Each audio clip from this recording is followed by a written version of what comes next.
শুভ সকাল, আসসালামু আলাইকুম। কেমন আছো আমার প্রিয় ভাই বোনেরা? আশা করি ভালো আছো। আমিও আলহামদুলিল্লাহ আল্লাহর অশেষ রহমতে তোমাদের ভালোবাসার বরকতে খুবই ভালো আছি। তোমরা কেমন আছো আমার কমেন্ট বক্সে জানাবে। তোমাদের প্রত্যেকের কমেন্ট পড়তে আমার কিন্তু খুবই ভালো লাগে। কাছে এবং প্রবাসী সব ভাই বোনেদের অনেক ভালোবাসা জানাই। আবার একটা নতুন ব্লগ শুরু করছি। আর তোমরা প্রত্যেকে একটা করে কমেন্ট করো। আমাদের কমেন্ট পড়তে আমার খুবই ভালো লাগে। আমি জানি আমার অনেক ভাই বোনেরা, অনেক প্রিয় মানুষরা যারা আমার ভিডিও দেখে কমেন্ট করে না, তাদেরকে একটা অনুরোধ করছি, একটা কমেন্ট করো আর পারলে একটা লাইক দিও। তা চলো আজকে সারাদিনটা শুরু করি। সকালটা শুরু করছি 7টা বাজে এখন। 7টা থেকে আমি শুরু করি, মানে উঠে উঠে কাজ করি, জরির কাজ করি। করতে করতে যেই দেখবো পানি এসেছে, উঠে পানি ভরিয়ে একদিক দিয়ে কাজ সারি। হুটোপাটা করে কাজ সারতে হয়। তা সকালবেলা ফোনটা আমি পাই, আমার বাদশার ফোনটা। আমার ফোনটা প্রচুর ধোঁয়া হয়ে যাচ্ছে দিনকে দিন। ক্ষমতা নেই যে কিনবো, আল্লাহ কবে যে ক্ষমতা দেবে সেটাই জানি না। একটার পর একটা ঋণ শোধ করতে করতে আলহামদুলিল্লাহ এখন অনেক মুক্ত আমি ঋণগুলো শোধ করে। জানি না যে আমি কতদিনে একদম পুরোপুরি ঋণ শোধ মুক্ত হয়ে যাব। কারণ একটাই, যখন করোনা ছিল 2000 মানে কত সালে তো নোট বন্ধ হলো, সেই থেকে টালমাটালে দিন যাচ্ছে। তারপরে হলো করোনা, তারপরে হলো বাবা মা, মানে বাবা তো আগে গেছে, মাও তারপরে গেছে। মানে পরপর সব বিপদগুলো মাথার উপরে দিয়ে চলে গেছে না, ওগুলো সামলাতে আমার দিন শেষ আমি আধা মরা হয়ে রয়েছি। তা আমার বাবা 2010-এ মারা গেছে। তারপরে নোটবন্দি হলো, তারপরে আমার মা মারা গেল, তারপরে আমার শাশুড়ি মা। ওই ক বছরের মধ্যে আমার জীবন ওলটপালট হয়ে গেছে।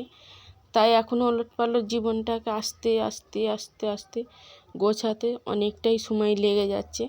কারণ আমাদের যেহেতু আমরা খেটে খাওয়া মানুষ, আমরা যদি একটা কিছু করতে চাই তাহলে কিন্তু অনেক কষ্ট করতে হবে। যাদের অনেক কিছু আছে তাদের কোনো ব্যাপার না, কিন্তু আমরা অনেক কিছু কষ্ট করে করি বলে আমাদের কিন্তু অনেক কিছুর প্রতি মায়া আছে। যারা করেনি তাদের মায়াটা হয়তো অনেকটাই কম। প্রত্যেকটা মানুষেরই টাকার প্রতি অনেকটাই মায়া, কিন্তু আমাদের অন্যরকম। কারণ আমাদের সকালবেলা আটা নিয়ে বসে পড়েছি। তা এখনো টিফিন কিছু করিনি, কাজ কাম সেরে আটাটা আগে খাই।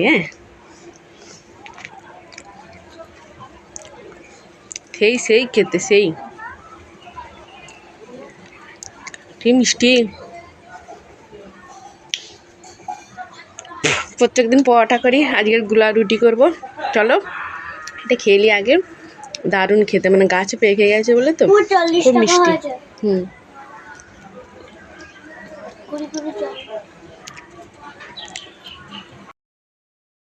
আমাদের অগুছালো জীবনটাকে ঠিক আস্তে আস্তে গুছিয়ে নেব। আল্লাহর কাছে একটাই চাওয়া যে আমার স্বামী সন্তান যেন সুস্থ থাকে, ওদের বালা মুসিবত সবসময় দূর করে দিও আল্লাহ।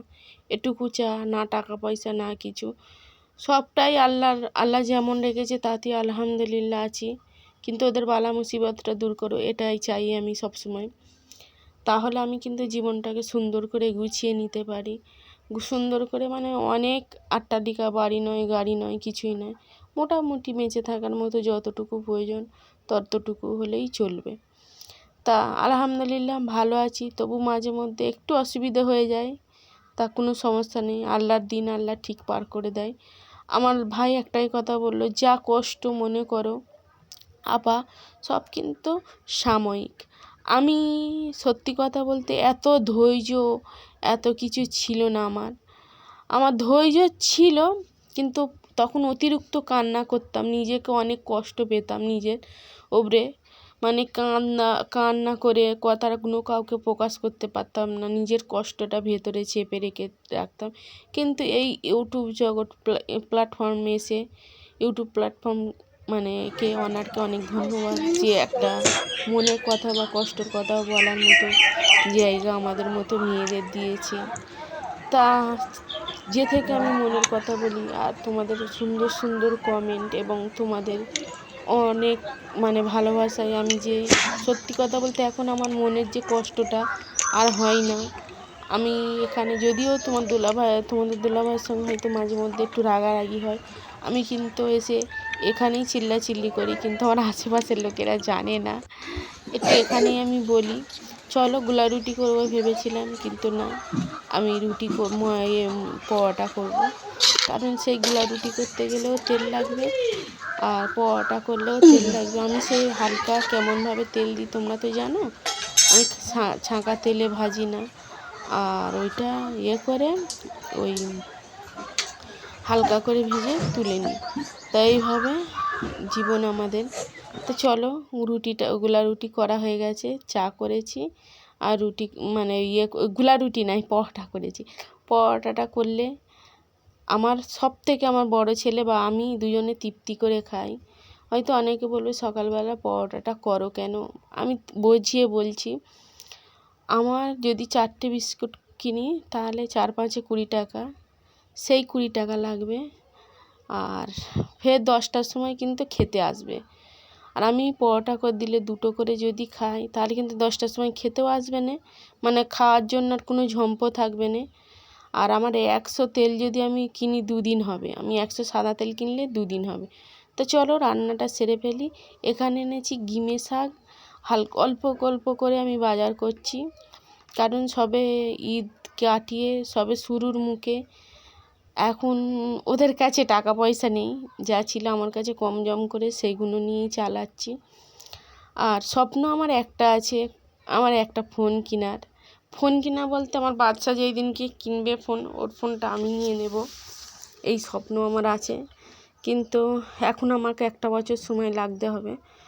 আমি ফোনটা ভিডিও করি কিভাবে, আমি এখনও ফোনের রিচার্জ মারিনি, কারণ আমার বাচ্চার ওই বললাম তো আনলিমিটেড, ও যখন আসে তখনই ভিডিও সকালবেলা, এবং যখনই আসে আমি কিছু কিছু ভাই বোনের ভিডিও দেখি, এবং যাদেরকে আমি বড্ড বেশি ভালোবাসি আর আমি ভিডিও করি।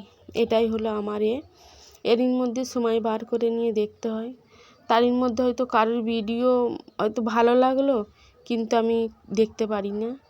তো এখানে চলো, রসুন কেটেছি, কুচিয়েছি, মানে ছিলেছি, আর এখানে শুকনো লঙ্কা ভাজা করব, কারণ ওই যে বললাম ঘিমে শাক চাটনি হবে। একটা আলু ভাত দিয়েছিলাম চাটনি করার জন্য, আলুটা আবার সিদ্ধ হয়নি। আর মাংস রান্না হবে, এটা হলো শুক্রবারের। তা তোমরা দোয়া করো, আমরা যেমন আছি এমনই যেন থাকতে পারি, এবং যেমন আমার মনটা এইভাবেই যেন আমি সারা জীবন থাকতে পারি। আমার ভাইয়ের একটা কথা আমার খুবই ভালো লাগে, যে কথাটা আমার ভাই, সত্যি কথা বলতে আজকের আমি তোমাদের কাছে একটা কথা বলি। আমি ভিডিও ছাড়ি তোমাদের কমেন্টের লোভে, আর আমার ভাই একটা কমেন্ট করে, আমার এত ভালো লাগে, মনে হয় এই তো আমার ভাইয়ের ফোন কল। হ্যাঁ, কমেন্টগুলো মনে হয় আমার ভাইয়ের ফোন কল, কারণ আমার ভাইদেরকে আমি খুবই ভালোবাসি। আর আমি আমার ভাইদের জন্য প্রত্যেকটা এতে আমার ভাইরা যেখানেই থাক সবাই ভালো থাক, সুস্থ থাক, এই দোয়া করি। হ্যাঁ চলো, এখানে আমডাল, গরমের সময় কিন্তু একটু আমডাল হলে আর কিছু লাগবে না। আমডাল করছি, আর ঘিমে শাকের চাটনি হবে, আলু দিয়ে চাটনি, মানে সেই মাখা বলে না, সেই মাখা হবে। আর হবে এখানে মাংস কষা, মাংসটা একটু ঝোল ঝোল থাকবে। আর ওদের যদি 1 পিস মাংস দাও ঝোল, মানে ঝোল দিয়ে ওরা খেয়ে নেবে। আর এখন মাংসর দাম যা হয়ে গেছে, 200 টাকা কিলো। যদি 500 মাংস কেনো 100 টাকা। 500 ভালোভাবে তোমার দুবেলা হবে না, 4টে মানুষ তো। আর ওরা একটু মানে চিকেন হলে আর কিছু লাগে না ওরা এটা ভালোবাসে, কিন্তু মুখ ফুটে বলতে পারে না, মনে করে। তাই এখানে আমার সাকিবুল চলে এসেছে, আর ওরা বলতে পারেনি মুখ ফুটে যে এটা আমাদের ভালো লাগে বা এটা আমরা খাবো। এইটাই ব্যাপার। থাক তা গায়ে। চলো। দাগ করবি না, শুধু ধুলো করবি না। হ্যাঁ, এসে সালাম দিচ্ছে।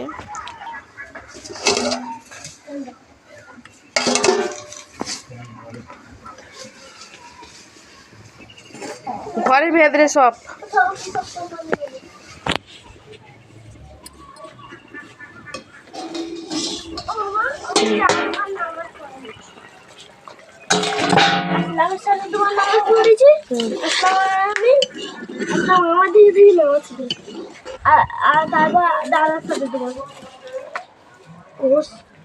একটু ঝোল থাক, একটু ঝোল থাক। বলো, ছেলেরা ঝোল খেতে পছন্দ করে।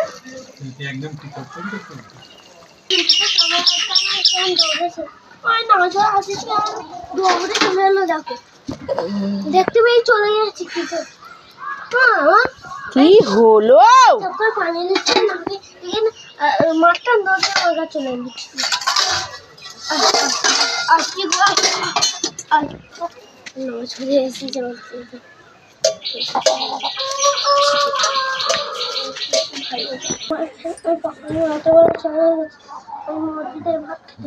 বাবা, তো হাতে হয়েছে। নাক দিয়ে লাল্লাট করে বেরোচ্ছে। যাও, তুমি গোসল করে দিল। আমি যাচ্ছি। তোমার তা আজকের মতো আল্লাহ হাফেজ, সবাই ভালো থেকো। তোমাদের দুলাভাইয়ের আগের আগে গোসল করতে যাতে